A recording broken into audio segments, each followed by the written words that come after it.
Penipuan setan yang paling terakhir adalah membuat kesaksian Roh Tuhan itu tidak berarti. Bila tidak ada wahyu, menjadi liarlah rakyat. Setan akan bekerja dengan banyak akal, dalam berbagai cara dan melalui kaki tangan yang berbeda-beda. Untuk menggoyahkan keyakinan umat Tuhan yang sisa terhadap kesaksian yang benar.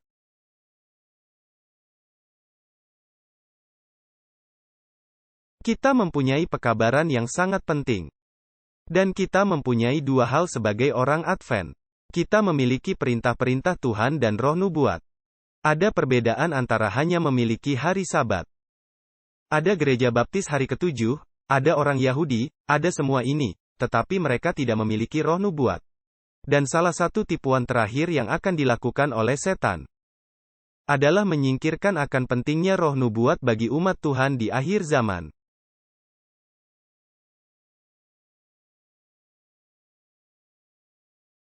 Musuh telah mengerahkan segenap tenaga untuk menggoyahkan iman anggota-anggota kita terhadap kesaksian-kesaksian itu. Beginilah yang direncanakan setan. Dan mereka yang sudah menyediakan jalan bagi umat itu. Supaya tidak mempedulikan amaran dan teguran dari kesaksian-kesaksian Roh Tuhan itu. Akan melihat bahwa segala bentuk kesalahan akan melanda kehidupan. Dan pada hari lain, ketika kita membaca dokumen itu, dari penggenapan yang jelas hingga nubuatan yang kompleks, kita melihat bahwa orang-orang mulai mempertanyakan otoritas roh nubuat ketika menyangkut penafsiran nubuatan. Dan ketika satu hal berjalan, hal lain berjalan. Kita mulai dari permata-permata kecil itu, berlian-berlian kecil yang seukuran kepala pin. Tapi segera itu akan menjadi potongan besar. Adalah rencana setan untuk melemahkan iman umat Tuhan terhadap kesaksian-kesaksian itu. Kemudian akan menyusul keraguan-raguan akan dasar-dasar utama dari iman kita, tonggak-tonggak pendirian kita. Lalu meragukan kitab suci, dan selanjutnya menuju kepada pendurhakaan. Apabila kesaksian-kesaksian yang tadinya dipercaya itu disangsikan dan ditinggalkan. Setan mengetahui bahwa orang-orang yang telah tertipu itu tidak hanya akan berhenti sampai di sini. Dan dia akan melipat gandakan usaha-usahanya sampai mendorong mereka ke dalam pemberontakan terbuka. Yang tidak dapat disembuhkan lagi dan berakhir dengan kebinasaan. Jadi orang-orang itu, ketika pekabaran itu dinubuatkan kepada mereka, yaitu tulang-tulang itu. Mereka terguncang, tetapi mereka tidak menerima pekabaran nubuatan yang diberikan kepada mereka. Dan mereka ditinggalkan di jalan, mereka menyangkal terang di belakang mereka. Mereka akhirnya akan memberontak secara terbuka. Dan akan menjadi salah satu kekuatan terkuat melawan umat Tuhan pada akhirnya. Sekarang, kapankah pengguncangan ini akan terjadi? Kita berada dalam masa pengguncangan. Waktunya adalah sekarang. Waktu di mana segala sesuatu yang bisa diguncang akan terguncang. Tuhan tidak akan memaafkan orang-orang yang mengenal kebenaran. Jika mereka tidak menurut perintah-perintahnya dalam perkataan maupun perbuatan. Segera setelah umat Tuhan bagaimana? Dimeteraikan di dahi mereka. Ini bukanlah meterai atau tanda yang dapat dilihat. Jadi itu bukan barcode, itu bukan sebuah chip.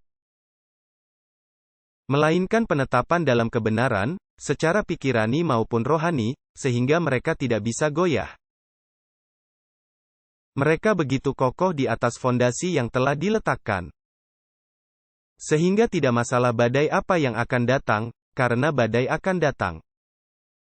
Sehingga mereka bahkan tidak dapat bergeser sedikit pun.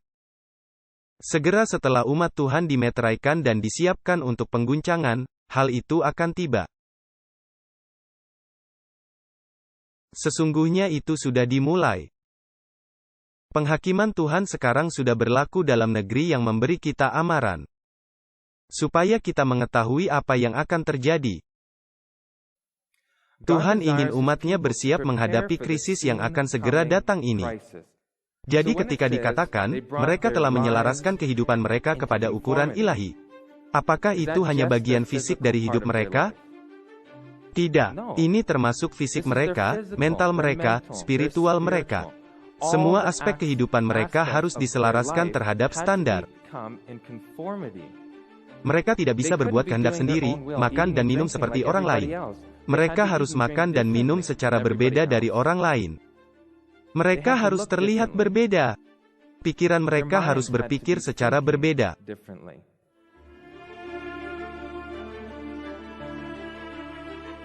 Pengguncangan sudah dimulai.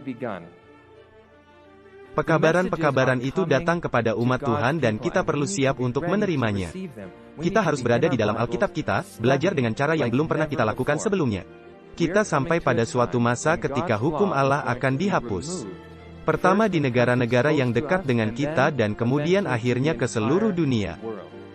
Kita diberitahu bahwa kita perlu membangun sebuah bahtera, sehingga kita siap untuk air bah kehancuran yang akan datang. Kita harus mengindahkan perintah yang telah Tuhan berikan, dan iman kita haruslah iman yang bekerja. Keselamatan dalam persiapan bagaimana menjadi bagian dari 144.000.